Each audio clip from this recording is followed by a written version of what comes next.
Hi friends, ಎಲ್ಲರಿಗೂ ನಮಸ್ಕಾರ. ಇವತ್ತು ಹೂಕೋಸಿಂದ ಒಂದು ರುಚಿಯಾದ ರೆಸಿಪಿ ಮಾಡುವ. ಪಲ್ಯ ಸಾಂಬಾರೆಲ್ಲ ಮಾಡಿ ನಿಮಗೆ ಗೊತ್ತಿರ್ಬೋದು. ಹೂಕೋಸಿನ ಪಲ್ಯ ತಿಂದೆಲ್ಲ ಬೇಜಾರಾಗಿದ್ದರೆ ಅಥವಾ ಸಾಂಬಾರೆಲ್ಲ ಮಾಡಿ ಬೇಜಾರಾಗಿದ್ದರೆ ನೀವು ಈ ಒಂದು ರೆಸಿಪಿಯನ್ನು ಟ್ರೈ ಮಾಡ್ಬೋದು. ಇದಕ್ಕೊಂದು ಸಣ್ಣ ತುಂಡು ಹೂಕೋಸು ಇದ್ದರೆ ಸಾಕಾಗ್ತದೆ. ಇಷ್ಟು ದೊಡ್ಡದೆಲ್ಲ ಬೇಡ, ಇದರ ಅರ್ಧದಷ್ಟು ಇದ್ದರೂ ಸಾಕಾಗ್ತದೆ ನೋಡಿ. ಈಗ ಈ ರೆಸಿಪಿ ಹೇಗೆ ಮಾಡೋದು ಅಂತ ತೋರಿಸ್ತೇನೆ.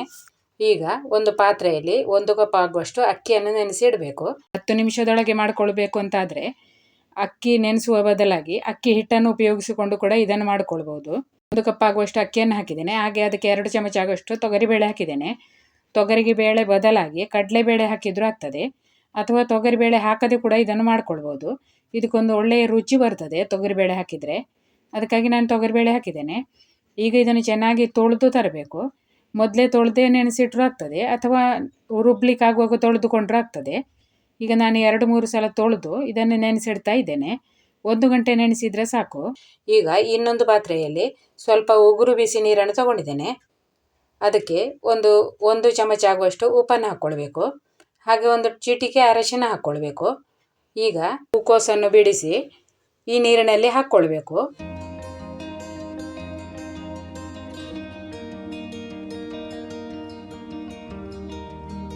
5 ನಿಮಿಷ ಅಥವಾ 10 ನಿಮಿಷ ಅದನ್ನು ಹಾಗೆ ಬಿಸಿ ನೀರಿನಲ್ಲಿ ಬಿಡಬೇಕು. ಅದರಲ್ಲಿದ್ದ ಕ್ರಿಮಿ ಏನಾದರೂ ಇದ್ದರೆ ನೋಡಿ, ಕ್ಲೀನ್ ಆಗ್ತದೆ. ಈಗ ಇದನ್ನು ಹಾಗೆ ಇಡುವ. ಒಂದು ಸ್ವಲ್ಪ ಹೊತ್ತು ಅಂದರೆ 10 ನಿಮಿಷ ಇಟ್ಟರೆ ಸಾಕು. ಈಗ 10 ನಿಮಿಷ ಆಗಿದೆ. ಈಗ ಇದನ್ನು ಚೆನ್ನಾಗಿ 2-3 ಸಲ ಬೇಕಿದ್ರೆ ತೊಳೆದುಕೊಳ್ಬೋದು. ಹಾಗೆ ತೊಳೆದಾದ್ಮೇಲೆ ಈಗ ಇದನ್ನು ತುರಿದುಕೊಳ್ಬೇಕು. ತುರಿದೇ ತಗೊಳ್ಬೇಕು ಅಂತ ಏನಿಲ್ಲ. ಅಲ್ಲಿ ಸಣ್ಣ ತುಂಡು ಮಾಡಿಕೊಂಡು ಮಿಕ್ಸಿಯಲ್ಲಿ ಹಾಕಿ 2-3 ಸುತ್ತು ತಿರುಗಿಸಿದ್ರೆ ಪುಡಿ ಆಗ್ತದೆ ನೋಡಿ. ಆ ಥರ ಮಾಡಿಕೊಂಡ್ರೂ ಆಗ್ತದೆ. ನಾನೀಗ ಇಲ್ಲಿ ತುರಿದುಕೊಳ್ತಾ ಇದ್ದೇನೆ. ಆದಷ್ಟು ಸಣ್ಣಗೆ ತುರಿದುಕೊಳ್ಬೇಕು ನೋಡಿ. ಈ ಥರ ತುರಿಬೇಕು ನೋಡಿ. ಸಣ್ಣಗೆ ತುರಿದುಕೊಂಡಿದ್ದೇನೆ. ಈಗ ತುರಿದುಕೊಂಡಿದ್ದೇನೆ. 2 ಕಪ್ ಆಗುವಷ್ಟು ಹೂಕೋಸು ತುರಿ ಇದೆ. 1 ಕಪ್ ಅಕ್ಕಿಗೆ 2 ಕಪ್ ಆಗುವಷ್ಟು ಹೂಕೋಸು, ತುರಿದ ಹೂಕೋಸು ಬೇಕಾಗ್ತದೆ. ಅಕ್ಕಿ ನೆನೆಸ್ಲಿಕ್ಕಿಟ್ಟು 1 ಗಂಟೆ ಆಗಿದೆ. ಅಕ್ಕಿ ಮತ್ತು ತೊಗರಿಬೇಳೆ ಚೆಂದ ನೆನೆದಿದೆ. ಈಗ ಇದನ್ನು ರುಬ್ಬಿಕೊಳ್ಬೇಕು. ಒಂದು ಮಿಕ್ಸಿ ಜಾರಲ್ಲಿ 1 ಕಪ್ ಆಗುವಷ್ಟು ತೆಂಗಿನ ತುರಿ ಹಾಕ್ಕೊಳ್ಬೇಕು. ಯಾವ ಕಪ್ಪಲ್ಲಿ ಅಕ್ಕಿ ಹಾಕಿದೆ ನೋಡಿ, ಅದೇ ಕಪ್ಪಲ್ಲಿ ತೆಂಗಿನ ತುರಿ ಹಾಕಿದ್ದೇನೆ. 1 ಕಪ್ ಅಥವಾ ಅರ್ಧ ಕಪ್ ಹಾಕಿದರೂ ಆಗ್ತದೆ. ಈಗ ಇದಕ್ಕೆ ಖಾರಕ್ಕೆ ತಕ್ಕ ಹಾಗೆ ಮೆಣಸು ಹಾಕ್ಕೊಳ್ಬೇಕು. ನಾನಿಲ್ಲಿ 5 ಮೆಣಸನ್ನು ಹಾಕ್ಕೊಳ್ತಾ ಇದ್ದೇನೆ. ನಾನು ಜಾಸ್ತಿ ಖಾರ ಮಾಡ್ತಾ ಇಲ್ಲ, ಹಾಗೆ ಮೆಣಸನ್ನು ಹುರಿಲಿಲ್ಲ, ಹಾಗೆ ಹಾಕ್ತಾ ಇದ್ದೇನೆ. ಹಾಗೆ ಒಂದು ಸಣ್ಣ ಹುಣಸೆ ಹುಳಿ ಮತ್ತು ಸ್ವಲ್ಪ ಅರಿಶಿನ ಹಾಕ್ಕೊಳ್ಬೇಕು. ಒಂದು ಸ್ವಲ್ಪ ಹಿಂಗ ಹಾಕಬೇಕು. ಇದು ತುಂಬಾ ಖಡಕ್ ಪರಿಮಳದ ಹಿಂಗು ಇದು, ಅದಕ್ಕಾಗಿ 1 ಚಿಟಿಕೆ ಹಿಂಗನ್ನು ಹಾಕ್ಕೊಳ್ತಾ ಇದ್ದೇನೆ. ನೀವು ಪೌಡರ್ ಹಿಂಗು ಹಾಕೋದಿದ್ರೆ 1 ಚಮಚ ಪೌಡರ್ ಹಿಂಗು ಹಾಕ್ಕೊಳ್ಬೋದು. ಅದಕ್ಕೇನಷ್ಟು ಖಡಕ್ ಪರಿಮಳ ಇರುವುದಿಲ್ಲ. ಈ ಹಿಂಗು ತುಂಬಾ ಖಡಕ್ ಪರಿಮಳ ಇದೆ, ಅದಕ್ಕಾಗಿ 1 ಚಿಟಿಕೆ ಆಗುವಷ್ಟು ಮಾತ್ರ ಹಾಕ್ತಾ ಇದ್ದೇನೆ. ಸ್ವಲ್ಪ ನೀರು ಹಾಕ್ಕೊಳ್ಬೇಕು. ಈಗ ಒಂದು ಸಾರಿ ಮೊದಲು ಇದನ್ನು ರುಬ್ಬಿಕೊಳ್ಬೇಕು. ಅಂದರೆ ಮೆಣಸು ಹುರಿಲಿಲ್ಲ ನೋಡಿ, ಹಾಗಾಗಿ ಅದು ಬೇಗ ಪುಡಿಯಾಗುವುದಿಲ್ಲ.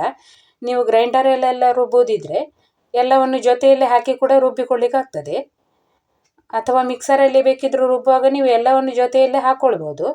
ನಾನಿಲ್ಲಿ ಮೆಣಸು ಬೇಗ ಪುಡಿಯಾಗುವುದಿಲ್ಲ, ಅಕ್ಕಿ ಬೇಗ ಪುಡಿಯಾಗ್ತದೆ, ಅದಕ್ಕಾಗಿ ನಾನು ಮೆಣಸು ಮೊದಲು ರುಬ್ಬಿಕೊಂಡದ್ದು. ಮತ್ತು ಈಗ ಇದಕ್ಕೆ ನೆನೆಸಿದ ಅಕ್ಕಿ ಮತ್ತು ತೊಗರಿಬೇಳೆ ಹಾಕ್ಕೊಂಡು ರುಬ್ಬಿಕೊಳ್ಬೇಕು. ರುಚಿಗೆ ಸ್ವಲ್ಪ ಉಪ್ಪು ಹಾಕ್ಕೊಂಡೇ ರುಬ್ತಾ ಇದ್ದೇನೆ. ಉಪ್ಪು ನೀವು ಕೊನೆಗೆ ಹಾಕಿದರೂ ಆಗ್ತದೆ. ಈಗ ನಾನು ಮೊದಲೇ ಸ್ವಲ್ಪ ಉಪ್ಪು ಹಾಕ್ಕೊಂಡು ರುಬ್ತಾ ಇದ್ದೇನೆ. ಹಾಗೆ ಸ್ವಲ್ಪ ನೀರು ಹಾಕಿ ರುಬ್ಬಿಕೊಳ್ಬೇಕು. ನಾನು ಸ್ವಲ್ಪ ತರಿಯಾಗಿ ರುಬ್ಬಿದ್ರೆ ಆಯಿತು. ಇನ್ನು ಬೇರೆ ಬೇರೆ ವೆರೈಟಿಯ ಸಣ್ಣ ಪೊಳ ರೆಸಿಪಿಗಳನ್ನು ಮಾಡಿದ್ದೇನೆ. ನನ್ನ ಚಾನಲಿಗೆ ವಿಸಿಟ್ ಮಾಡಿ. ಅಲ್ಲಿ ತವಾ ಫ್ರೈ ಮತ್ತು ಡೀಪ್ ಫ್ರೈ ಮಾಡುವಂತಹ ರೆಸಿಪಿಗಳದ್ದೇ ಒಂದು ಪ್ಲೇಲಿಸ್ಟ್ ಮಾಡಿದ್ದೇನೆ. ಅಲ್ಲಿ ನೀವು ಈ ಸಣ್ಣ ಪೊಳೆ ರೆಸಿಪಿಗಳನ್ನೆಲ್ಲ ಚೆಕ್ ಮಾಡ್ಕೊಳ್ಬೋದು.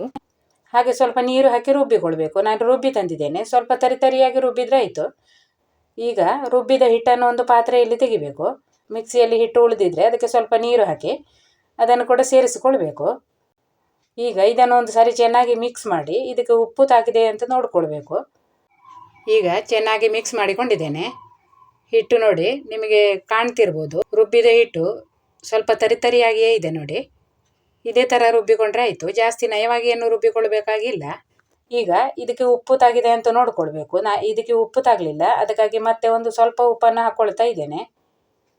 ರುಚಿ ನೋಡಿಕೊಂಡೇ ಉಪ್ಪು ಹಾಕ್ಕೊಳ್ಬೇಕು. ವಿಡಿಯೋ ಇಷ್ಟ ಆದರೆ ಒಂದು ಲೈಕ್ ಮಾಡಿ. ಹಾಗೆ ಈಗ ಹೈಪ್ ಬಟನ್ ಅಂತ ಇರ್ತದೆ, ಆ ಹೈಪ್ ಬಟನನ್ನು ನೀವು ಒತ್ತಿದರೆ ಅದರಿಂದಾಗಿ ನಮ್ಮ ವಿಡಿಯೋಕ್ಕೆ ಒಳ್ಳೆಯ ರೀಚ್ ಸಿಗ್ತದೆ. ಹಾಗಾಗಿ ನೀವು ಲೈಕ್ ಮಾಡಿದಾದಮೇಲೆ ನನ್ನ ವಿಡಿಯೋಗಳನ್ನು ಹೈಪ್ ಮಾಡಿ. ಉಪ್ಪು ಹಾಕಿ ಈಗ ಒಂದು ಸಾರಿ ಚೆನ್ನಾಗಿ ಮಿಕ್ಸ್ ಮಾಡಿಕೊಳ್ಳುವ. ಒಂದು ಸಾರಿ ಚೆನ್ನಾಗಿ ಮಿಕ್ಸ್ ಮಾಡಿ ಆದಮೇಲೆ ತುರಿದಿಟ್ಟಂತಹ ಹೂಕೋಸನ್ನು ಹಾಕ್ಕೊಂಡು ಮಿಕ್ಸ್ ಮಾಡಿಕೊಳ್ಬೇಕು. ಇಲ್ಲಿ 2 ಕಪ್ ಆಗುವಷ್ಟು ತುರಿದ ಹೂಕೋಸು ಹಾಕ್ಕೊಳ್ತಾ ಇದ್ದೇನೆ. ಸ್ವಲ್ಪ ಜಾಸ್ತಿ ಬೇಕಿದ್ರೂ ಹಾಕ್ಕೊಳ್ಬೋದು. ಹಿಟ್ಟಿಗೆ ಎಷ್ಟು ಹಿಡಿಸ್ತದೆ ನೋಡಿ ಅಷ್ಟು ಹೂಕೋಸನ್ನು ತುರಿದು ಹಾಕಿದರೆ ಆಯಿತು. ನೋಡಿ ಈ ಥರ ಇರಬೇಕು ಹಿಟ್ಟು. ಈಗ ಇದನ್ನು ಹಾಗೆ ನೀವು ಇದರ ದೋಸೆ ಮಾಡ್ಕೊಳ್ಬೋದು. ಈಗ ಇದರದ್ದು ಸಣ್ಣ ಪೊಳ ಮಾಡೋದು, ಅಂದರೆ ಸಣ್ಣ ಸಣ್ಣ ದೋಸೆ ಮಾಡೋದು. ಈರುಳ್ಳಿ ಎಲ್ಲ ತಿನ್ನದವರಾದರೆ ಹಾಗೆ ದೋಸೆ ಮಾಡ್ಕೊಳ್ಬೋದು. ನಾನೀಗ ಇದಕ್ಕೆ ಒಂದು ಈರುಳ್ಳಿಯನ್ನು ಸಣ್ಣಗೆ ಕಟ್ ಮಾಡಿ ಹಾಕ್ಕೊಳ್ತಾ ಇದ್ದೇನೆ. ಮೀಡಿಯಮ್ ಸೈಜಿನ ಈರುಳ್ಳಿ ಇದೆ. ಈರುಳ್ಳಿ ತಿನ್ನದವರಾದರೆ ಈರುಳ್ಳಿ ಹಾಕದೆ ಮಾಡಲಿಕ್ಕೂ ಆಗ್ತದೆ. ಈಗ ಇದನ್ನು ಚೆನ್ನಾಗಿ ಮಿಕ್ಸ್ ಮಾಡುವ. ನೋಡಿ ಈ ಥರ ದಪ್ಪ ಹಿಟ್ಟಾಗಿದೆ. ಈಗ ಇದನ್ನು ಸ್ವಲ್ಪ ಹೊತ್ತು ಒಂದು 10 ನಿಮಿಷ ಮುಚ್ಚಿಡಬೇಕು. ಅಂದರೆ ಈರುಳ್ಳಿಗೆ ಮತ್ತು ಕಾಲಿಫ್ಲವರಿಗೆಲ್ಲ ಉಪ್ಪು ಮತ್ತು ಖಾರ ಎಲ್ಲ ಹೀರಿಕೊಳ್ಬೇಕು ಅಂತೇಳಿ ಸ್ವಲ್ಪ ಹೊತ್ತು ಇಡಬೇಕಾಗ್ತದೆ. ಈಗ ಒಂದು 5 ನಿಮಿಷ ಇಟ್ಟರೂ ಸಾಕು, ಅಥವಾ 10 ನಿಮಿಷ ಬೇಕಿದ್ರೂ ಇಡ್ಬೋದು. ಈಗ ನಾನಿಲ್ಲಿ 10 ನಿಮಿಷ ಇಟ್ಟಿದ್ದೇನೆ. ಈಗ ಇದು ಚೆನ್ನಾಗಿ ಉಪ್ಪು ಖಾರ ಎಲ್ಲ ಹೀರಿಕೊಂಡಿರ್ತದೆ. ಒಂದು ಸಾರಿ ಮಿಕ್ಸ್ ಮಾಡುವ. ನೋಡಿ ಈ ಥರ ದಪ್ಪನೇ ಇದೆ. ಇದಕ್ಕೆ ನೀರೆಲ್ಲ ಇನ್ನು ಹಾಕೋದು ಬೇಡ. ಈ ಥರ ಇದ್ರೆ ಆಯಿತು. ಈಗ ಇದನ್ನು ಚೆನ್ನಾಗಿ ಮಿಕ್ಸ್ ಮಾಡಿ ದೋಸೆ ಮಾಡುವ. ಒಲೆ ಮೇಲೆ ಕಾವಲಿ ಇಟ್ಟಿದ್ದೇನೆ. ಕಾವಲಿ ಚೆನ್ನಾಗಿ ಬಿಸಿ ಆದಮೇಲೆ ಅದಕ್ಕೆ ಎಣ್ಣೆಯನ್ನು ಹಚ್ಕೊಳ್ಬೇಕು.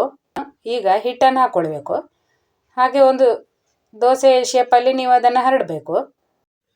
ಜಾಸ್ತಿ ತೆಳ್ಳಗೆ ಮಾಡಬೇಕಾಗಿಲ್ಲ, ಸ್ವಲ್ಪ ದಪ್ಪ ಇರಬೇಕು.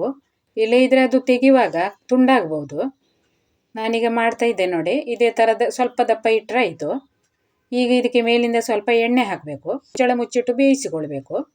ಈಗ ಎಣ್ಣೆ ಹಾಕದಿದ್ರೆ ಮತ್ತೆ ಮಗುಚಿ ಹಾಕ್ಲಿಕ್ಕೆ ಆಗುವಾಗ ಎಣ್ಣೆ ಹಾಕಿದ್ರೂ ಆಗ್ತದೆ. ನಾನು ಈಗಲೇ ಒಂದು ಸ್ವಲ್ಪ ಎಣ್ಣೆ ಹಾಕಿದ್ದೇನೆ. ಈಗ ಮುಚ್ಚಳ ತೆಗೆದು ಒಂದು ಸೈಡ್ ಚೆನ್ನಾಗಿ ಬೆಂದಿರ್ತದೆ. ಈಗ ಬೇಕಿದ್ರೆ ನೀವು ಎಣ್ಣೆ ಹಾಕಿಕೊಂಡ್ರೂ ಆಗ್ತದೆ. ಈಗ ಇದನ್ನು ಮಗುಚಿ ಹಾಕಬೇಕು. ಹಾಗೆ 2 ಕಡೆ ಚೆನ್ನಾಗಿ ಬೆಂದ ಮೇಲೆ ತೆಗಿಬೇಕು. ಅನ್ನದ ಜೊತೆ ತುಂಬಾ ರುಚಿಯಾಗಿ ಆಗ್ತದೆ ನೋಡಿ. ಈಗ ದೋಸೆ ರೆಡಿ ಆಗಿದೆ, ತೆಗೆಯುವ. 2 ಸೈಡ್ ಚೆನ್ನಾಗಿ ಬೆಂದ ಮೇಲೆ ತೆಗೆದ್ರೆ ಆಯಿತು. ಒಂದೇ ದೊಡ್ಡ ದೋಸೆ ಮಾಡಿಕೊಂಡ್ರೆ ನೀವು ಬಡಿಸುವಾಗ ಇದನ್ನು ಈ ಥರ 4 ತುಂಡು ಮಾಡಿ ಕಟ್ ಮಾಡಿಕೊಳ್ಬೇಕು. ಇನ್ನೊಂದು ರೀತಿ ಮಾಡೋದಿದ್ರೆ ಈ ಥರ ಮಾಡಬೇಕು ನೋಡಿ. ಸಣ್ಣ ಸಣ್ಣ ದೋಸೆ ಹಾಕೋದು. ಒಂದು ಸಾರಿ ಹಾಕುವಾಗ 4 ಸಣ್ಣ ಸಣ್ಣ ದೋಸೆ ಮಾಡ್ಕೊಳ್ಳೋದು. ನಾವು ಹೆಚ್ಚಾಗಿ ಇದೇ ಥರ ಸಣ್ಣ ಸಣ್ಣ ದೋಸೆನೇ ಮಾಡ್ಕೊಳ್ತೇವೆ, ದೊಡ್ಡ ದೋಸೆ ಮಾಡ್ಕೊಳ್ಳೋದಿಲ್ಲ. ಆದರೆ ನಿಮಗೆ ಬೇಕಿದ್ರೆ 2 ರೀತಿಯಲ್ಲೂ ಮಾಡ್ಕೊಳ್ಬೋದು ಅಂತ ತೋರಿಸ್ಲಿಕ್ಕೆ ಮಾಡಿದ್ದೇನೆ ಅಷ್ಟೇ. ನಾನು ಇದೇ ಥರ ಸಣ್ಣ ಸಣ್ಣ ದೋಸೆ ಮಾಡ್ತೇನೆ. ಮಕ್ಕಳೆಲ್ಲ ಇರೋ ಮನೆಯಲ್ಲಿ ಆದರೆ ಈ ಥರ ಸಣ್ಣ ಸಣ್ಣ ದೋಸೆ ಮಾಡಿದರೆ ಒಂದೊಂದು ದೋಸೆ ಅವರಿಗೆ ಬಡಿಸಿದರೆ ಸಾಕಾಗ್ತದೆ ನೋಡಿ. ಈಗ ಇದಕ್ಕೆ ಎಣ್ಣೆ ಹಾಕ್ಕೊಳ್ಳುವ. ಹಾಗೆ ಈಗ ಮುಚ್ಚಳ ಮುಚ್ಚಿಟ್ಟು ಬೇಯಿಸಿಕೊಳ್ಬೇಕು. ಒಂದು ಸೈಡ್ ಚೆನ್ನಾಗಿ ಬೆಂದ ಮೇಲೆ ಮಗುಚಿ ಹಾಕೋದು. ಹಾಗೆ 2 ಸೈಡ್ ಚೆನ್ನಾಗಿ ಬೆಂದ ಮೇಲೆ ತೆಗೆದ್ರೆ ಆಯಿತು. ರುಚಿಯಾದ ಸಣ್ಣ ಪೊಳ ರೆಡಿ ಆಗ್ತದೆ. ಇನ್ನು ಬೇರೆ ಬೇರೆ ರೀತಿಯ ಸಣ್ಣ ಪೊಳಗಳನ್ನೆಲ್ಲ ಮಾಡಿದ್ದೇನೆ. ನೀವು ನನ್ನ ಚಾನೆಲಲ್ಲಿ ವಿಸಿಟ್ ಮಾಡಿದರೆ ನಿಮಗೆ ಅಲ್ಲಿ ಆ ವಿಡಿಯೋಗಳೆಲ್ಲ ಸಿಗ್ತವೆ ನೋಡಿ. ನೀವು ಮಾಡಿ ನೋಡಿ. ವಿಡಿಯೋ ಇಷ್ಟ ಆದರೆ ಒಂದು ಲೈಕ್ ಮಾಡಿ. ಹಾಗೆ ಚಾನೆಲನ್ನು ಸಬ್ಸ್ಕ್ರೈಬ್ ಮಾಡದೆ ನೋಡುವವರು ಚಾನೆಲನ್ನು ಸಬ್ಸ್ಕ್ರೈಬ್ ಮಾಡಿಕೊಳ್ಳಿ. ವಿಡಿಯೋ ನೋಡುವ ಎಲ್ಲರಿಗೂ ಧನ್ಯವಾದಗಳು.